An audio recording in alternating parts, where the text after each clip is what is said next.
Cette actualité vous est présentée en collaboration avec Cryptost Academy. Ayez un temps d'avance sur le marché crypto en rejoignant notre communauté premium. La Russie condamne Google à la plus grande amende de l'histoire. Un nombre à 36 zéros. Après avoir bloqué l'accès à certaines chaînes YouTube de médias importants en Russie, Google s'est vu infliger la plus importante amende de l'histoire. Et pour cause, le montant en question comporte 36 zéros avant la virgule.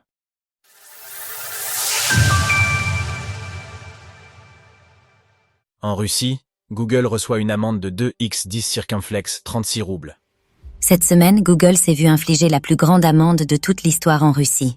En effet, un tribunal a condamné l'entreprise pour avoir notamment bloqué plusieurs chaînes YouTube, incluant par exemple Zvezda, Channel One et VGTRK. En plus d'une obligation de restaurer l'accès aux dites chaînes, l'amende a ainsi été fixée à 100 000 roubles, ce montant doublant chaque semaine sur la période concernée.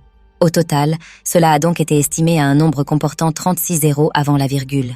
En fonction de l'échelle utilisée, les Russes parlent ainsi de 2 indécillions, tandis qu'en France, il convient plutôt de parler de 2 sextillions de roubles. Pour se rendre compte de cet ordre de grandeur, 2 x 10 x 36 roubles s'écrivent de la manière suivante avec des chiffres.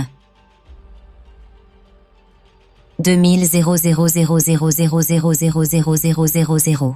En matière de taux de change, un rouble s'échange actuellement pour 0,0494 €. Une sanction impossible à payer. Bien entendu, une telle sanction consiste plutôt en un signal politique fort qu'une véritable attente de dédommagement, car même en réunissant toute la masse monétaire du monde, il serait impossible de parvenir à un tel montant. Fyodor Kravchenko, avocate au Collegium of Media Lawyers, est revenu auprès de commerçants sur l'impossibilité d'honorer une telle amende. Il me semble que les tribunaux russes ont délibérément pris une décision aussi difficile, sans précédent, afin d'indiquer non pas tant la position juridique des plaignants, mais la position politique du Kremlin sur toutes les plateformes technologiques.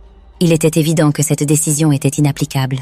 En outre, même en considérant qu'il soit possible de régler cette somme, Google s'exposerait alors à des sanctions américaines pour avoir traité avec la Russie, en violant ainsi les sanctions de l'Office of Foreign Assets Control, OFAC.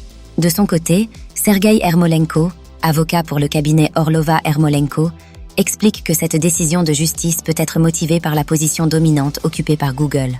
À travers ce monopole, l'entreprise n'appliquerait pas des règles uniformes en fonction de la région du monde où elle opère. Pour sa part, Google aurait intenté une action en justice contre les chaînes de télévision russes, de manière à ne pouvoir être poursuivi qu'en Irlande ou aux États-Unis. Retrouvez toutes les actualités crypto sur le site cryptost.fr.